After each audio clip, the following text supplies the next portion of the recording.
This coming Shabbat, we have one of the rare opportunities in the Jewish calendar to take 3 Torah scrolls out of the Ark to be read from. Now, we might be wondering why we do this. We know, of course, that every Shabbat we read from the Torah. It is the highlight of the Shabbat morning service. An opportunity because it is Shabbat, the day of rest, when we're not in a rush to get to work after the service as we are on a weekday morning.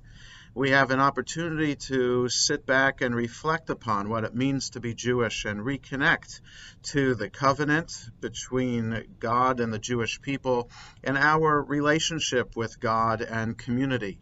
And by reading from the Torah every Shabbat and going through it from Genesis all the way to Deuteronomy over the course of the year and repeating that cycle year after year, we become part of the story. We relive the story and we enter the story and understand how even though we are living 3,000 years after the events at Mount Sinai, we still are living that experience. So why do we need to take 3 Torah scrolls out of the Ark this coming Shabbat? Well, the rabbis provided opportunities for us to understand the nature of the day itself, and that sometimes prayers are added to the service, and there are other choreographical, logistical things we do to remind us that that particular day is a little bit different than usual.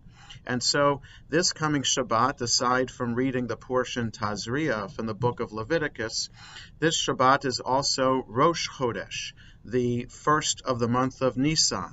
And when it is Rosh Chodesh, not only do we add Hallel, the Psalms of praise, to the service, but we also take out another Torah and read a section from the book of Numbers which describes the special offerings brought on Rosh Chodesh, on the new month, both to the tabernacle in the desert and later to the temple in Jerusalem.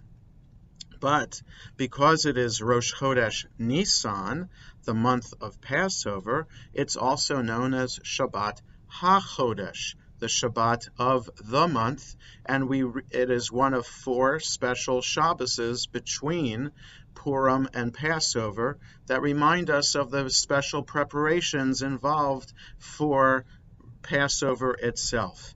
And we read a selection from the first 20 verses of chapter 12 of Exodus that talk about the very first time that the Israelites in Egypt prepared for the very first Passover, and that those preparations began at the start of the month of Nisan. So this Shabbat, with those 3 Torah scrolls, we are reminded that not only is it Shabbat, and not only is it the new month of Nisan, but it is also 2 weeks until the holiday of Passover. So by taking out these 3 Torah scrolls, we are not only connecting, as we always do on Shabbat, with the story of our people, but we are also connecting with the calendar itself.